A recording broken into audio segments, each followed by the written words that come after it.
এলাকার খুব প্রভাবশালী একটি লোক মারা গেল। জানাজাতে হাজার হাজার লোকের সমাগম। তার জানাজার নামাজ পড়ানোর ঠিক আগ মুহূর্তে তার বাল্যকালের একটি বন্ধু এসে তাকে বলল, হুজুর জানাজার নামাজ পড়ানোর আগে আমার একটি কথা আছে। এই মৃত ব্যক্তির কাছে 10 লক্ষ টাকা পাই, সেই টাকার একটা ফয়সালা করেই তার জানাজাটা শুরু করুন। আর তার আগে আমি জানাজার নামাজ পড়াতে দিব না। মৃত ব্যক্তির 3 ছেলে 1 মেয়ে। প্রথম ছেলে ডক্টর, দ্বিতীয় ছেলে ইঞ্জিনিয়ার, তৃতীয় ছেলে পিএইচডি হোল্ডার। আর মেয়েকে তিনি তেমন একটু উচ্চ শিক্ষিত করবেন না, তাই তাকে মাদ্রাসায় ভর্তি করে দিয়েছিল। মাদ্রাসা শেষ করার পরেই তাকে বিয়ে দিয়ে দিচ্ছে। হুজুর তখন তার 3 সন্তানকে ডেকে বলল, যেহেতু আপনার বাবারা ওনার কাছে 10 লক্ষ টাকা নিয়েছে, আর সেহেতু ওয়ারিশ হিসাবে আপনাদেরকে সেই টাকাগুলো শোধ করতে হবে। সেই টাকাগুলো পরিশোধ না করে জানাজা পড়ানো ঠিক হবে না। তখন তার 3 সন্তান বলেছিলেন, আমার বাবা যে ওনার কাছে টাকা নিয়েছেন তার ব্যাপারে আমরা কিছু জানি না। বাবা মৃত্যুর আগে কোনো ফজিয়াত করে যায়নি, আর তাই এই টাকা আমরা পরিশোধ করতে পারবো না। আর একদম স্পষ্ট করে বলে দিল। হুজুর তখন মৃত ব্যক্তির ভাইকে ডেকে বলল, দেখুন আপনার ভাই ওনার কাছ থেকে 10 লক্ষ টাকা নিয়েছেন, সেই ঋণ শোধ না করতে পারলে জানাজাটা পড়ানো ঠিক হবে না। আর এখন আপনারাই বলুন কি করা যায়। এখন তার ভাইটি বলেন, আমার ভাই অনেক আগে থেকে তার স্ত্রী সন্তান নিয়ে আলাদা থাকতো, সে আমাদের তেমন একটা খোঁজ খবর নিত না।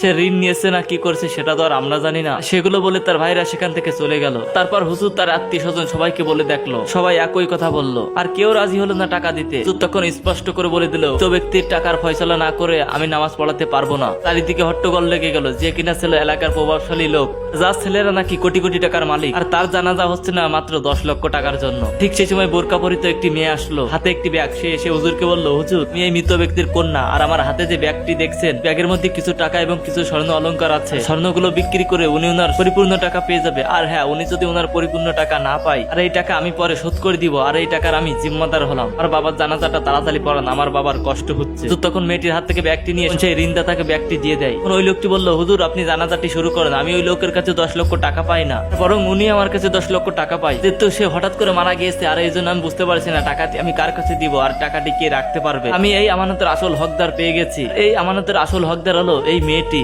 আর আমি সময় মতো এই মেয়েটিকে তার হক আমি বুঝিয়ে দেব। আর জানাজাতে থাকা হাজার হাজার মানুষ স্তব্ধ হয়ে গেল। 3 ছেলে মাথা নিচু করে দাঁড়িয়ে রইল। আর একটা কথা কি জানেন, অমানুষের তালিকায় উচ্চ শিক্ষিতরা বেশি। কি বিশ্বাস হচ্ছে না? তাই তো, বিশ্বাস না হলে খেয়াল করে দেখুন, গ্রামে চাষবাস করা লোকরা কখনো তার বাবা মাকে বৃদ্ধাশ্রমে রেখে আসে না। তারা বৃদ্ধাশ্রমে রেখে আসে, তারা কিন্তু উচ্চ শিক্ষিত।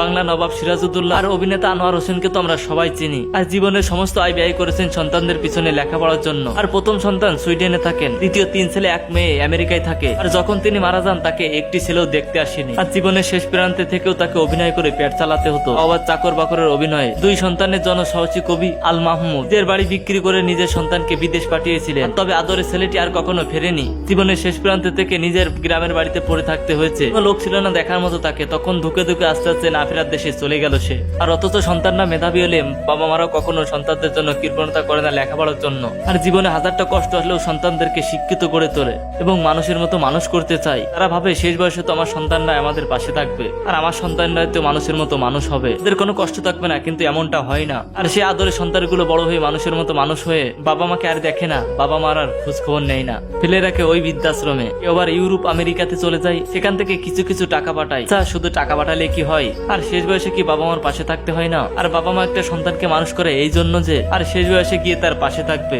সন্তানরা শেষ বয়সে তাকে দেখবে। তো কেমনটা হয় না? উচ্চশিক্ষিত হওয়ার পর মানুষ রোবটিক হয়ে যায়, আর হাতে টাকা পয়সা থাকলে নিজের বাবা মাকে বৃদ্ধাশ্রমে ফেলে রাখে। বিশ্বাস হয় না? আর বিশ্বাস না হলে আপনি বৃদ্ধাশ্রমে গিয়ে দেখুন, সেখানে গিয়ে খোঁজ নিয়ে দেখুন। আর সেখানে থাকা প্রত্যেকটা বাবা মাই কিন্তু ছেলেরা কিন্তু ডক্টর, ইঞ্জিনিয়ার, বড় বড় ব্যবসায়ী। যে শিক্ষায় শিক্ষিত হওয়ার পূর্বে বাবা মাকে বৃদ্ধাশ্রমে রেখে আসতে হয়, সেই শিক্ষার কপালে আমি ঝাঁটা মারি। তাই প্রত্যেকের উদ্দেশ্যে একটাই অনুরোধ, আর একটি সন্তান হলে সন্তানটাকে মাদ্রাসায় পাঠান, আর শেষ বয়সে বৃদ্ধাশ্রমে যেতে হবে না। সবাই ভিডিওটি ভালো লাগলে লাইক, কমেন্ট, শেয়ার করে সবার মাধ্যমে ছড়িয়ে দিবেন। আসসালামু আলাইকুম।